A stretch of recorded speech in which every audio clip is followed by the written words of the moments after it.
COVID brought the world to a standstill, or at least almost standstill, and particularly the tourism industry. We know that it was one of the badly hit sectors because people couldn't travel and people couldn't move.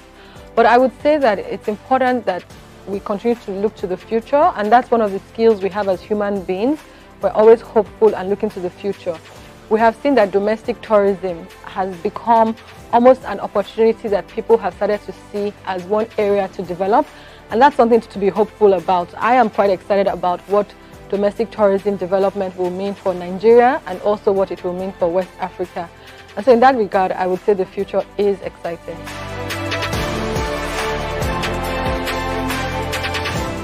COVID-19 was devastating for Africa, particularly for our creative and tourism sector, because if you look at what has happened around the world, the sector was the most badly affected, but also in Africa where we have little to no safety nets. What that means is that for the MSMEs that are operating here, it was going from a position where you had a lot of planned trips, a lot of planned engagements to zero, right? And so that in itself was a huge shock.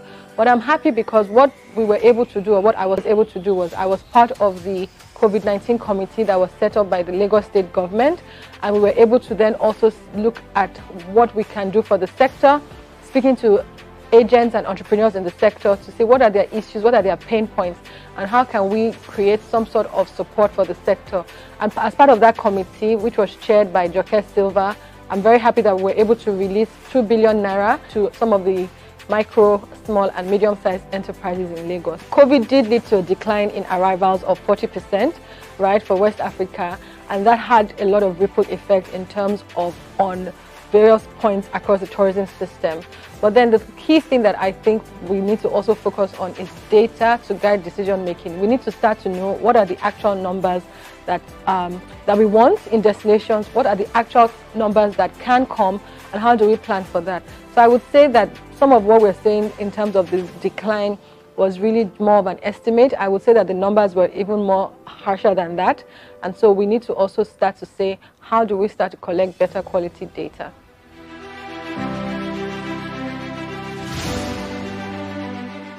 Right, in terms of the efforts at recovery, there have been quite a number of efforts, particularly in the hospitality sector and the aviation sector of the tourism industry.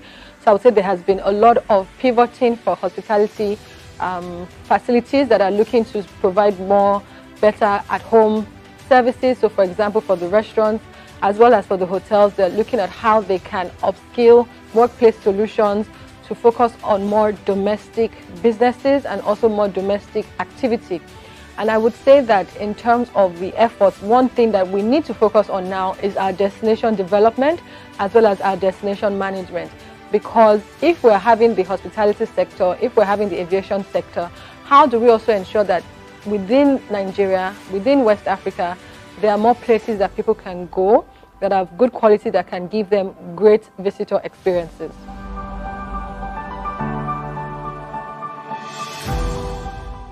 The West Africa Tourism Roundtable Series was started in 2021, and this has been something that I've been thinking about for about 2 to 3 years, because it's important that we have a platform for leaders, so tourism leaders in West Africa, to share, to learn, to look at how we can create solutions to the similar challenges that we face, but also how we can harness the various opportunities that we can see.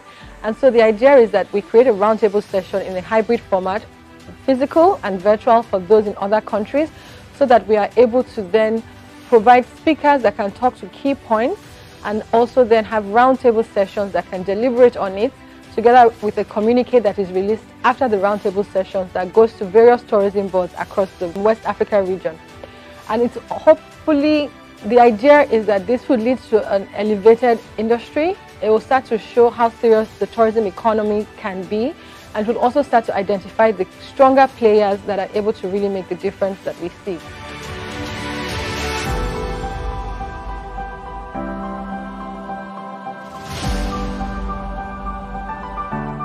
There are quite a number of conferences and events, and sometimes you can even say that, aren't we all zoomed out now, particularly with COVID and all of us working, most of us working from home. But then we have to start something, and it's always better to start than not to start. And so what we decided in 2021 was that we're just going to start anyway. And it's not a conference, right? It's not a conference. It's not really meant to be a conference. It's roundtable sessions. So it's meant to be small, intimate events focused on themes that tourism leaders across the West Africa region can think about, can deliberate on, can come up with solutions to. And our key focus is to say we want to expand the leisure economy, we want to expand the tourism economy, and the overall aim is that how can we improve the quality of life when more people can enjoy leisure activities and recreational activities, but also how do we sustain livelihoods in urban and rural areas across West Africa. And so I feel like because there isn't a platform to talk about that, creating this platform and having this platform is a strong contribution to hopefully coming up with some change, and also to hopefully providing the space for tourism to receive the focus that it deserves.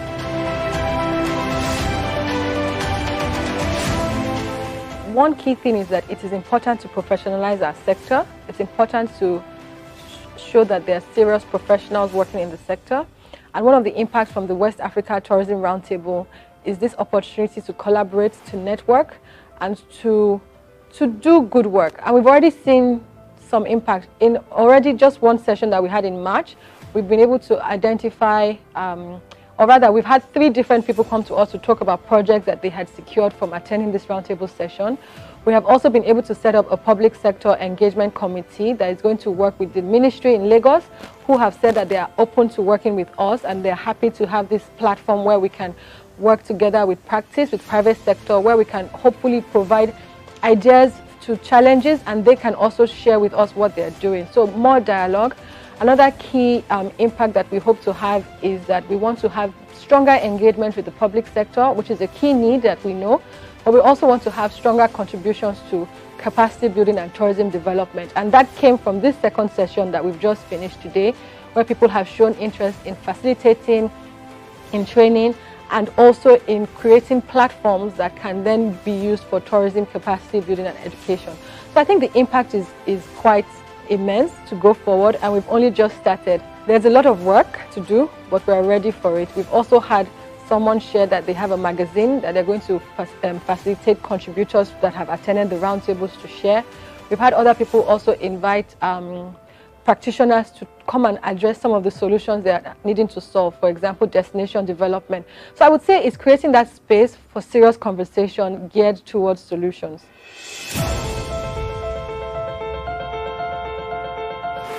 You know, and I'll just say this, you know, when you asked me that question, I thought about it and it was a serious question. And to be honest, at the moment, we have seen the need for a platform and we'll continue with that platform until we see that we do not need it. What we do know is that it's not meant to just be in Lagos, it's meant to move around. The idea is that we have roundtable sessions across different places in West Africa, across cities. So the idea and hope is that come 2022, COVID permitting, we'll be able to have the West Africa Tourism Roundtable Series in Accra, in Dakar, in Abidjan, and various other countries within West Africa.